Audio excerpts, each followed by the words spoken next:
On Thursday, President Donald Trump set a clear 10-day deadline to decide if a deal with Iran is achievable, signaling a precarious countdown toward potential conflict.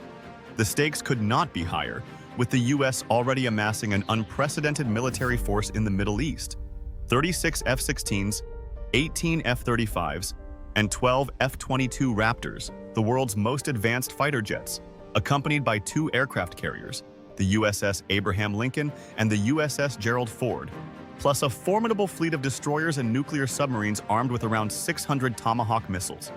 This is not a show of force designed merely to intimidate. Trump has demonstrated a readiness to use the military, urging Iran to abandon its nuclear ambitions and ballistic missile arsenal, threats the Ayatollah's regime has flatly rejected. Meanwhile, Iran holds a significant advantage in missile numbers, with over 2,000 ballistic missiles poised to threaten U.S. bases and allies across the region, complicating any military action. What almost nobody is discussing in depth is the strategic complication posed by the British government's refusal to allow U.S. use of key bases like Diego Garcia and Furford, essential launch points for B-2 stealth bombers that can penetrate Iran's fortified underground sites.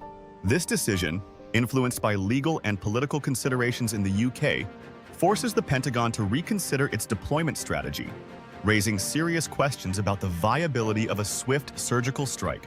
On top of that, Iran's potential to close the Strait of Hormuz, through which about 40% of the world's oil supply passes, threatens a global energy crisis that would reverberate far beyond the battlefield, squeezing markets and sending oil prices to new heights, creating a ripple effect that stokes inflation and economic uncertainty worldwide.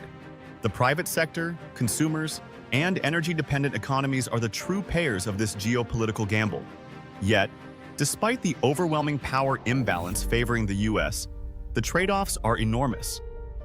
A prolonged conflict could destabilize global oil markets for years, costing trillions and upending fragile alliances. Trump's challenge is not just military but political, convincing regional partners to back the operation amid their understandable reluctance, and navigating international law and diplomacy in an era where state sovereignty and intervention collide.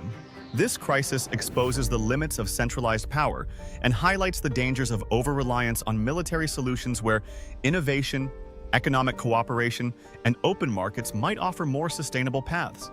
As the clock ticks down, the real question is not who wins or loses on the battlefield, but how much freedom, prosperity, and stability the world is willing to sacrifice on the altar of state-driven conflict.